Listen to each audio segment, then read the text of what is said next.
Hello mga amigo, amiga. Maayong buntag. Dahil na araw na to ay kaarawan na ang pinakamamahal ng Mudra Bells ay napagdesisyonan naming maligo dito sa isang inland resort na makikita lamang dito sa Tubungan, Iloilo. Ito po ang Jucampo Inland Resort.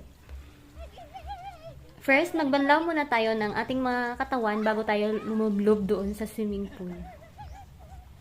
Excited na nga ang mga bata. At syempre, ako. Walangoy-langoy, kahit di naman marunong lumangoy. Ayan, hanggang gadli-gadli na lang tayo.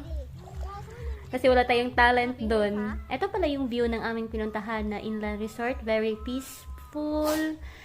At sa araw na to, parang kami lang ata yung tao dito. Kami-kami lang talaga ng aking pamilya. Kaya solong-solo po namin yung resort. Very safety po yung resort kasi meron ditong pang children and meron din pang adult. At saka may lifeguards lang nakabantay dito. Kaya very safety The po. monstrous is enjoying. Ayan, ito po si Mudra Bells. O, diba? Ang ganda. Alam niyo na kung saan ang mana yung aking kagandahan. Joke lang. Purya-buya.